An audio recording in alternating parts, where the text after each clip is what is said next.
Dentre os requisitos mínimos para a prática e para a garantia da eficiência da inseminação artificial na bovinocultura, nós temos ainda a questão relacionada ao manuseio e armazenamento do sêmen. Bom, embora o sêmen congelado seja o tipo de sêmen mais utilizado na inseminação artificial em bovinos, também existe a possibilidade do uso do sêmen fresco e do sêmen refrigerado. O sêmen fresco ele pode ser diluído ou não.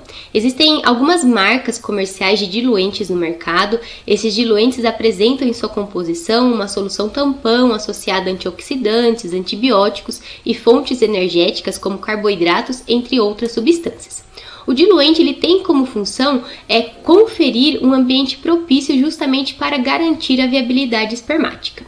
Bom, então o sêmen fresco ele tem como vantagem essa maior viabilidade espermática, uma vez que esse tipo de sêmen não será submetido a nenhum processo de conservação, ou seja, não será submetido a temperaturas extremas. No entanto, como desvantagem, o sêmen fresco apresenta um tempo de vida útil dos seus espermatozoides muito curto, justamente porque, como esse tipo de sêmen não será submetido a nenhum processo de conservação, a atividade metabólica dos espermatozoides não será reduzida. Então, o tempo de vida útil desses espermatozoides à temperatura ambiente tende a ser menor. Então, na inseminação artificial com sêmen fresco, uma das desvantagens é a necessidade de você dispor de um touro na propriedade, para então você realizar a coleta do sêmen deste animal, diluir ou não esse sêmen e logo em seguida realizar a inseminação artificial das fêmeas. Porque quanto mais tempo o sêmen fresco ficar exposto à temperatura ambiente, mais ele tende a degradar. Agora, o sêmen refrigerado necessariamente ele tem que ser diluído, justamente porque ele posteriormente será submetido a um processo de conservação e o diluente então vai possibilitar uma maior proteção dos espermatozoides. E no sêmen refrigerado, esse sêmen ele será submetido a um processo de refrigeração e poderá ser armazenado até 24 horas a uma temperatura entre 4 e 5 graus. Então, em comparação ao sêmen fresco, a viabilidade espermática do sêmen refrigerado ela é menor, justamente porque os espermatozoides foram submetidos a essas temperaturas mais baixas. No entanto, ele apresenta um tempo de vida útil mais longo, uma vez que, como esses espermatozoides foram submetidos a temperaturas mais baixas, a sua atividade metabólica foi reduzida.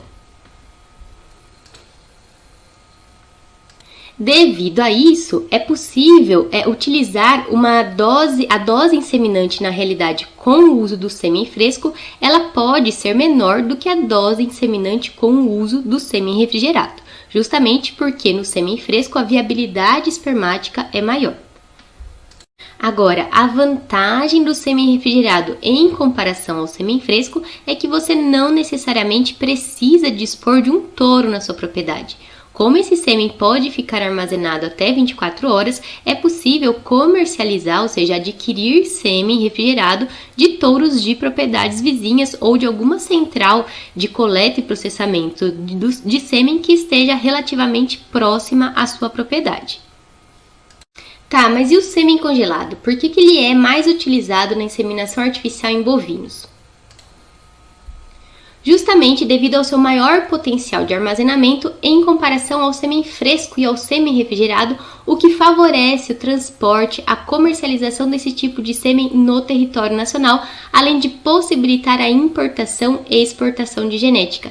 Isso porque o sêmen congelado ele pode ficar armazenado por um tempo indefinido, indeterminado, a menos 196 graus, desde que o botijão de nitrogênio no qual esse sêmen se encontra estocado seja devidamente manuseado e cuidado e o nível de nitrogênio líquido no interior desse botijão esteja sendo sempre monitorado.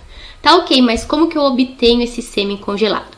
Geralmente, esse sêmen congelado, ele é produzido, digamos assim, nas centrais de coleta e processamento do sêmen, porque ele requer alguns cuidados especiais. Então, após a coleta desse sêmen, ele será analisado e submetido à diluição com diluentes específicos contendo crioprotetores extra e intracelulares.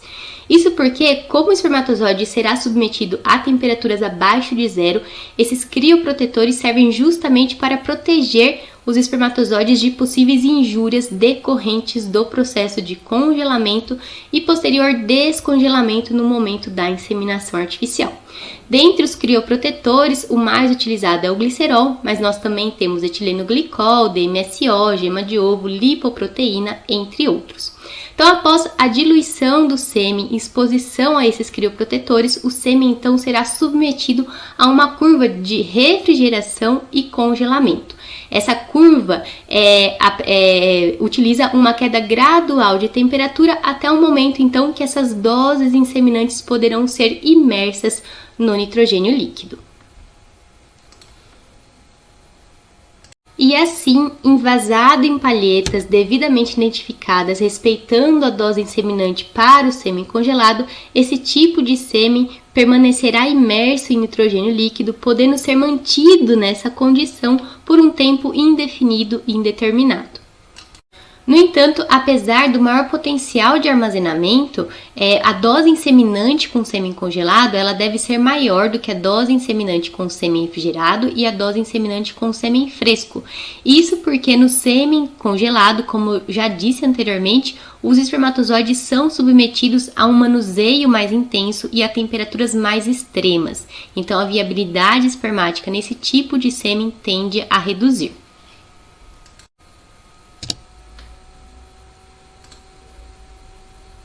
Então, assim, nós podemos trabalhar com uma dose inseminante de 1 a 2 milhões de espermatozoides no caso do sêmen fresco, de 2,5 a 5 milhões de espermatozoides no caso do sêmen refrigerado e de 10 a 20 milhões de espermatozoides no caso do sêmen congelado. Justamente porque, conforme nós já vimos anteriormente, no processo de congelamento do sêmen, as células espermáticas são expostas a um manuseio mais intenso e a temperaturas mais extremas, o que gera injúria a essas células. Então, nós temos uma redução da viabilidade espermática no sêmen congelado, sendo que cerca de 50% da população espermática da dose inseminante pode ser inviabilizada. Então, é por isso que a dose inseminante com o sêmen congelado deve ser maior. E notem ainda que a taxa de concepção na IATF com o uso do sêmen fresco e refrigerado tende a ser de 10 a 20% maior do que quando se utiliza o sêmen congelado, justamente devido à maior viabilidade espermática no sêmen fresco e no sêmen refrigerado. O problema é que quando a gente trabalha com sêmen fresco e refrigerado, não necessariamente a gente consegue obter espermatozoides, né, o ejaculado de animais de alto potencial genético. Agora, quando se trabalha com sêmen sexado, ele necessariamente também é congelado e a dose inseminante vai ser em torno de 2 milhões de espermatozoides. Ou seja, numa palheta de sêmen sexado nós teremos 2 milhões de espermatozoides. Essa dose inseminante, na realidade, está mais relacionada a aspectos intrínsecos da técnica de sexagem. Vale ressaltar ainda que a taxa de concepção, quando se utiliza o sêmen congelado, ela tende a ser menor, em torno de 15 a 25% menor do que quando se utiliza o sêmen congelado convencional. Isso porque no processo de sexagem, os espermatozoides são submetidos a um manuseio ainda mais intenso, o que gera mais injúrias às células espermáticas, reduzindo ainda mais a sua viabilidade. Vale lembrar ainda que tanto na inseminação artificial tradicional como na IATF, em cada momento da inseminação será utilizada apenas uma palheta por fêmea, ou seja, será uma dose inseminante por fêmea. Agora, considerando que o sêmen congelado ele é mais utilizado na inseminação artificial em bovinos, vamos conversar um pouquinho a respeito do manuseio adequado do botijão de nitrogênio e também do manuseio das palhetas de sêmen congelado. Tá, então vamos lá. O que é o botijão de nitrogênio? Corresponde a um recipiente térmico, como se fosse uma grande garrafa térmica. Então, como vocês podem observar na imagem ilustrativa, o botijão de nitrogênio ele é constituído por duas câmaras, uma externa e uma interna. E entre essas câmaras existe um espaço que é preenchido por folhas de alumínio e vácuo, promovendo assim um isolamento térmico. Aí nós temos, a boca do botijão de nitrogênio, o gargalo, onde será acoplada a tampa, sendo que essa tampa nunca deve ser vedada, E no interior, então, do botijão de nitrogênio ficam imersas as palhetas de sêmen dentro de racks e essas racks ficam no interior das canecas. Lembrando então que essas palhetas de sêmen ficarão imersas no nitrogênio líquido, portanto a menos 196 graus no interior deste botijão de nitrogênio. Então aqui neste slide nós temos uma imagem ilustrativa para vocês entenderem o que é a caneca, a rack e as palhetas. Então a caneca é essa estrutura maior, que ela tem uma haste, né? A caneca tem uma haste que vai ficar presa na boca do botijão de nitrogênio, possibilitando, favorecendo o seu manuseio. Essa caneca então vai ficar imersa no nitrogênio líquido. No interior dessa caneca nós teremos as racks, que correspondem aos compartimentos onde nós vamos inserir as palhetas. Então as palhetas correspondem a estruturas que possibilitam o envasamento do sêmen, sendo que no momento da inseminação nós utilizaremos uma palheta por fêmea. Lembrando ainda que essas palhetas elas devem ser devidamente identificadas, com o nome do touro e outras características. Nas centrais de coleta e processamento do sêmen, existem equipamentos específicos destinados justamente para a impressão dessas informações na palheta e também destinados tanto para o processo de congelamento do sêmen, quanto para o processo de envasamento deste sêmen nas palhetas.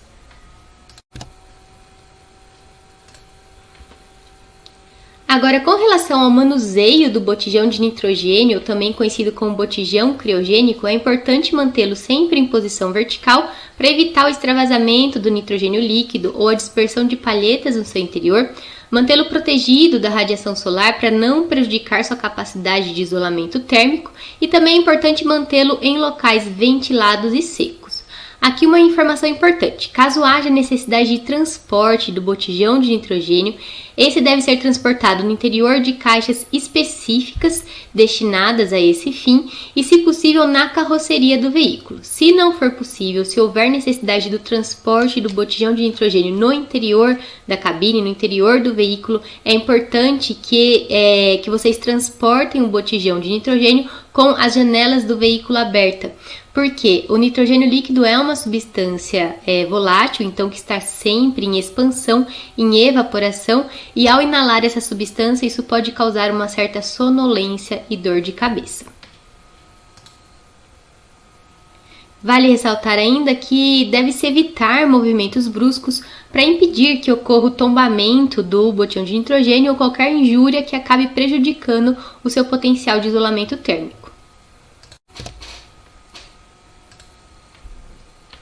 Além disso, é importante estar sempre monitorando a ocorrência de poças de água ao redor do botijão de nitrogênio, presença de trincas, de abaulamento em suas estruturas que pode prejudicar realmente o seu potencial de isolamento térmico. Eu já disse anteriormente que o nitrogênio líquido ele está sempre em evaporação. Essa taxa de evaporação, gente, vai depender muito da frequência com a qual você utiliza esse botijão de nitrogênio. Então, quanto mais você abrir e fechar a tampa do botijão de nitrogênio, maior vai ser a taxa de evaporação. E é importante monitorar o nível do nitrogênio líquido. Existem réguas específicas para esse fim e o nível do nitrogênio líquido no interior do botijão de nitrogênio nunca pode ser inferior a 15 centímetros. Num botijão de 20 litros, o ideal é que o nível do nitrogênio líquido fique entre 25 e 30 centímetros, garantindo assim que as palhetas fiquem imersas no nitrogênio líquido. Agora, a frequência de monitoramento deste nível vai depender da frequência de uso do botijão de nitrogênio, podendo ser realizada semanalmente, quinzenalmente, a depender realmente de quanto se utiliza esse botijão. Vale ressaltar ainda que existem empresas específicas que realizam a recarga do nitrogênio líquido. Na maioria das vezes você leva o botijão até essa empresa ou, dependendo da localização da propriedade, a empresa pode dispor de funcionários que se desloquem até o local para realizar essa recarga. Agora, com relação ao nitrogênio líquido, é importante ter alguns cuidados. Então, vocês devem evitar o contato direto da pele com o nitrogênio líquido, porque ele promove o congelamento imediato, ou seja, ele vai queimar o tecido. Além disso, conforme eu já disse anteriormente, o nitrogênio líquido apresenta um efeito expansivo, então ele está sempre em evaporação. Devido a isso, a tampa do botijão de nitrogênio ela nunca deve ser vedada. Ela é apenas encaixada justamente para possibilitar essa evaporação. Caso contrário, se for vedado, vocês vão acabar confeccionando uma bomba, ou seja, esse botijão de nitrogênio pode vir até mesmo a explodir.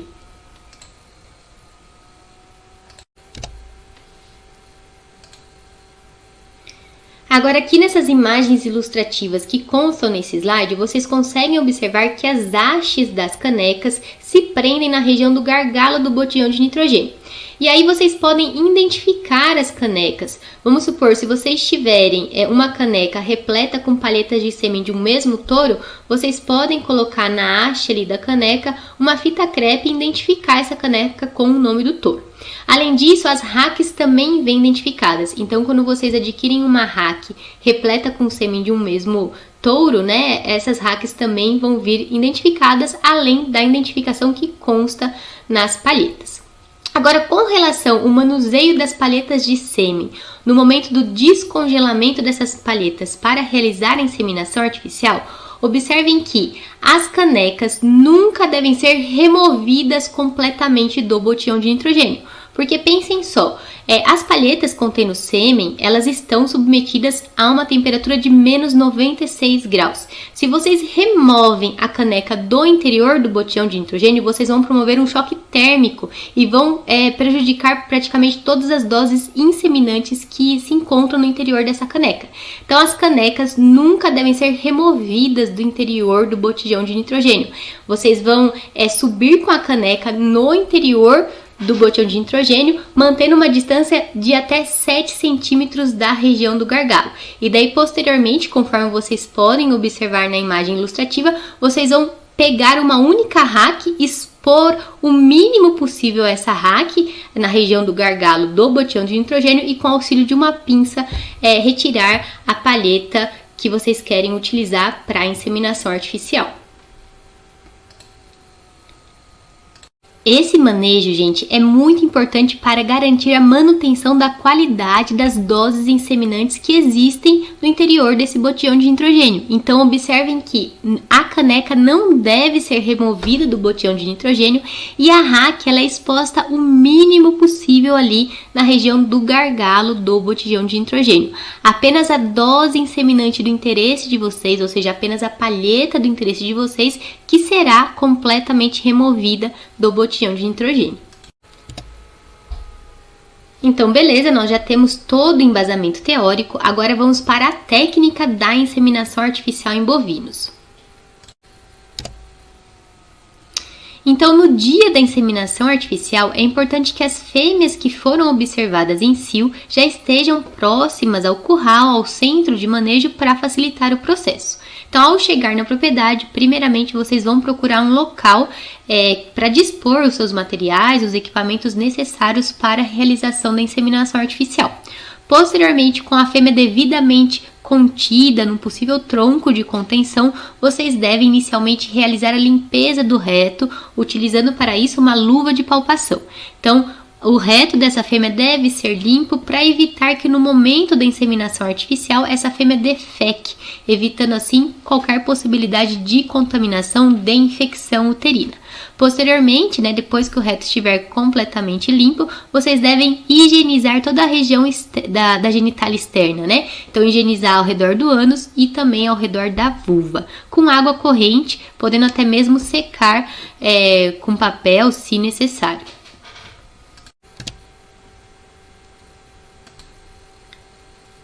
Tá, e qual é o material que nós precisaremos para realizar a inseminação artificial em bovinos? Então, vocês vão precisar da luva de palpação, vocês podem dispor de uma caixa de transporte para o transporte desses materiais, vão precisar do aplicador, então na bovinocultura nós utilizamos um aplicador universal, que ele apresenta em cada extremidade um diâmetro distinto, porque quando se fala de bovino, nós temos dois tipos de palheta, uma palheta fina e uma palheta média. Então, no aplicador universal, ele possibilita o encaixe tanto da palheta fina numa extremidade, quanto da palheta média na outra extremidade, justamente devido a essa diferença de diâmetro nas extremidades desse aplicador. E precisaremos também da bainha francesa, que trata-se de uma estrutura plástica esterilizada que vai vestir o aplicador, visando assim a proteção, da dose inseminante e evitando qualquer possibilidade de infecção uterina, o que poderia comprometer a concepção nessa fêmea.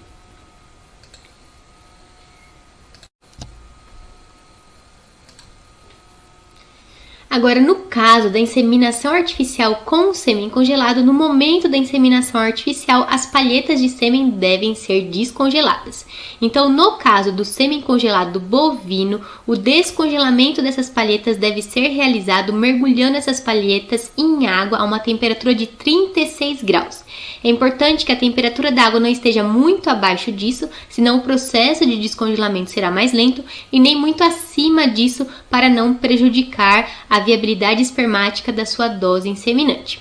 Aí, você pode transportar a água já aquecida em garrafa térmica, ou você pode dispor de um ebulidor, ou até mesmo você pode adquirir equipamentos específicos que funcionam como se fosse um banho-maria, que possibilita tanto o aquecimento quanto a manutenção da água na temperatura desejada.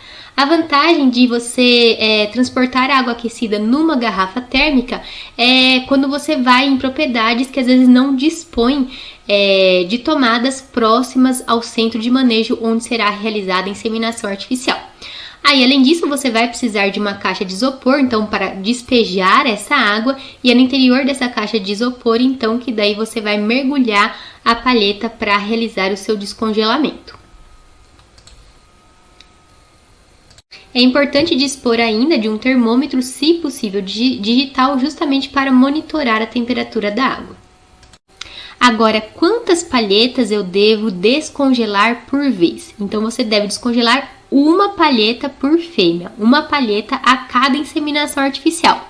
Obviamente que você até pode descongelar mais palhetas no mesmo momento, desde que você disponha, de algum equipamento que possibilite a manutenção da água a uma temperatura constante de 36 graus, e você tenha agilidade no processo da inseminação artificial e também disponha de uma equipe de trabalho, de modo que logo após inseminar uma fêmea, outra pessoa já está preparando o aplicador para que a próxima fêmea seja inseminada.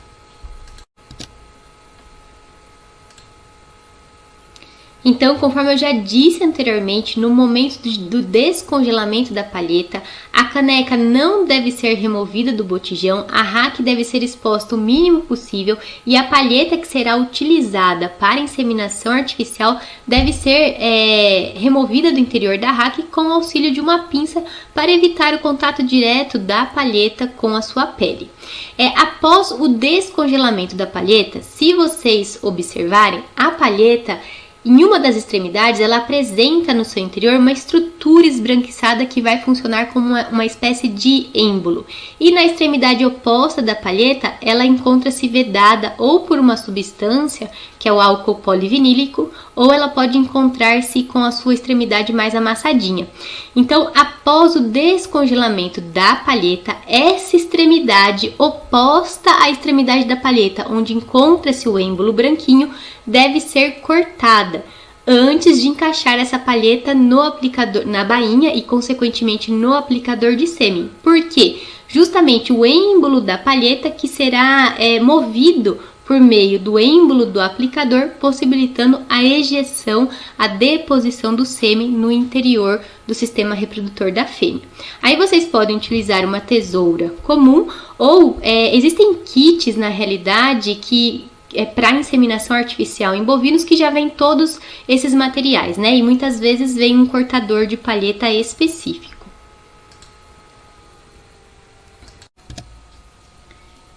Então aqui neste slide, na imagem ilustrativa à esquerda, nós temos um saco de palhetas vazias, onde vocês podem observar que em uma da extremidade das palhetas, nós temos uma estrutura esbranquiçada que vai funcionar como uma espécie de êmbolo. E a extremidade oposta a este êmbolo da palheta, ela encontra-se aberta quando ela ainda não foi utilizada. E na imagem ilustrativa à direita, nós temos então as palhetas já envasadas e sendo vedadas com o uso do álcool polivinílico. Então, após o descongelamento dessas palhetas que estavam previamente congeladas, é justamente a extremidade oposta a essa região do êmbolo da palheta que deve ser cortada, né, para o posterior encaixe dessa palheta na bainha francesa e consequente encaixe do aplicador de sêmen, possibilitando assim a deposição do sêmen no interior do sistema reprodutor feminino no momento da inseminação artificial. Agora, com relação ao processo de descongelamento das palhetas de sêmen congelado, em bovinos nós temos duas possibilidades de palheta. A palheta média com volume de meio ml e a palheta fina com capacidade de 25 ml de sêmen. Então, ambas as palhetas devem ser descongeladas em água a uma temperatura de 36 graus. A diferença é que a palheta fina ela vai se descongelar um pouco mais rápido do que a palheta média. Então, vocês podem manter a palheta fina por cerca de 15 a 20 segundos em água a 36 graus, enquanto que na palheta média vocês devem manter um tempo um pouquinho maior, né? Então, a palheta média ela deve ser mantida por volta de 30 segundos em água a temperatura de 36 graus. Tá, aí vocês vão me perguntar, mas qual que é a diferença entre a palheta média e a palheta fina? Nenhuma, gente. Em termos de concentração espermática, não existe diferença entre as palhetas. A concentração espermática em ambas as palhetas vai variar em torno de 10 milhões de espermatozoides. A única vantagem da palheta fina, na realidade, é otimizar o armazenamento no interior do botijão de nitrogênio, porque pelo fato dela ocupar um volume menor que a palheta média, é possível a gente colocar uma quantidade maior de doses inseminantes, ou seja, de palhetas finas, no interior das canecas. Aqui uma informação importante, gente. Vocês não devem remover a bainha francesa do interior do saco plástico que a contém antes da montagem do aplicador. Então, se vocês observarem, a bainha francesa ela também apresenta duas extremidades e em uma das suas extremidades existe uma estrutura plástica, geralmente verde, que serve para o encaixe da palheta. Então, vocês vão realizar uma pequena abertura no saco plástico que contém essas bainhas e expor apenas essa extremidade de uma das bainhas que você vai utilizar. Aí, após o descongelamento da palheta, da palheta de sêmen congelado, você vai realizar o corte de uma das extremidades dessa palheta, ou seja, da extremidade oposta à região da palheta em que ocorre o êmbolo. Aí você vai encaixar essa palheta na bainha francesa e posteriormente montar o aplicador. Então, o aplicador vai ocorrer dentro da bainha francesa. Então, você só vai remover o aplicador revestido pela bainha francesa depois que você estiver com a mão enluvada e preparado para realizar então a inseminação artificial da fêmea. Então aqui neste slide nós temos algumas imagens ilustrando as etapas para a montagem do aplicador com a palheta de sêmen na bainha francesa.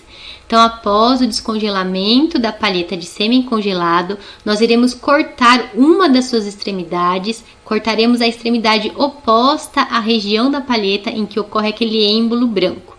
E daí é essa região cortada da palheta que nós encaixaremos numa das extremidades da bainha francesa, lembrando que a bainha francesa ainda está no interior do saco plástico que a contém.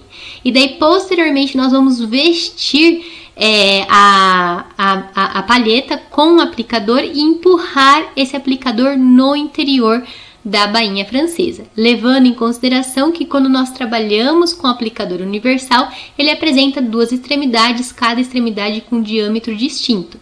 Então, se você estiver utilizando a palheta fina, você deve encaixar a extremidade do aplicador que apresenta um diâmetro menor. Se você estiver utilizando a palheta média, você deve encaixar a extremidade do aplicador que apresenta um diâmetro um pouco maior.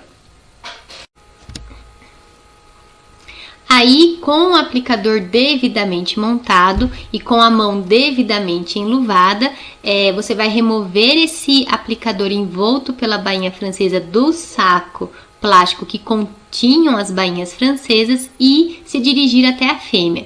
Aí, primeiramente, você vai encaixar o aplicador na vulva da fêmea e posteriormente você vai introduzir a sua mão, o seu braço e mão enluvados pela via retal dessa fêmea e ir guiando esse aplicador que deve ultrapassar a cérvix para realizar a deposição do sêmen no interior do corpo uterino, ou seja, logo após ultrapassar o último anel que constitui a cérvix na vaca.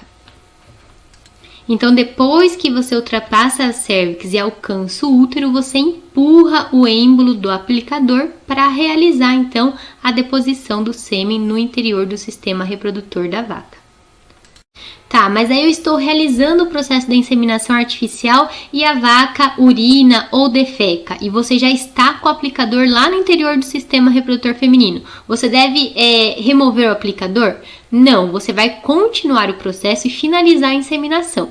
Isso porque a extremidade do aplicador que vai penetrar no interior do útero já está protegida, ela não foi contaminada, então não vai existir o risco da infecção. Agora, se você remover o aplicador e expor ele às sujidades, aí sim você vai ter que descartar essa dose inseminante e montar um novo aplicador.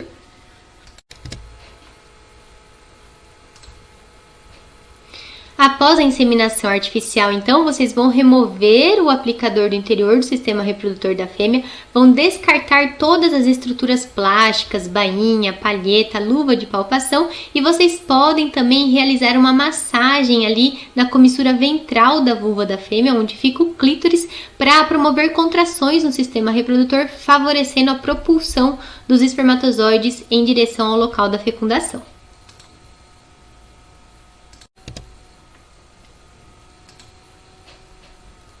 Então, com a mão enluvada no interior do reto da fêmea, vocês vão guiar o aplicador em direção ao corno uterino, onde será realizada a deposição do sêmen. Para isso, vocês vão ter que primeiramente encontrar a cérvix. Então, com a mão enluvada no interior do reto do animal, vocês vão tatear e tentar encontrar uma estrutura mais rígida. O que acontece? A cérvix na vaca, ela é cartilaginosa, ela é constituída por anéis de cartilagem. Então, vocês vão ter que tentar encontrar uma estrutura palpando via retal, muito similar à nossa traqueia, se vocês palparem aqui a região do seu pescoço. E daí, abraçando a cérvix, vocês vão vestir a cérvix no aplicador. Então, vocês vão tentando encaixar a cérvix no aplicador. Vocês nunca devem ficar forçando o aplicador contra a cérvix para não machucar, para não lesionar. Muitas vezes existe o primeiro anel da cérvix, ele é proeminente no fundo da vagina. Então, ocorre uma dobra, né, entre o fundo da vagina e esse primeiro anel cervical. E muitas vezes o aplicador pode ficar preso ali e se vocês continuarem forçando, isso pode machucar a fêmea. Neste caso, é recomendável voltar um pouquinho o aplicador e tentar novamente reposicioná-lo no orifício do primeiro anel da cérvix, tentando assim ultrapassar o obstáculo que é a cérvix. Na fêmea que encontra-se em cio, a cérvix está dilatada, nós temos um muco mais fluido que acaba favorecendo a passagem do aplicador.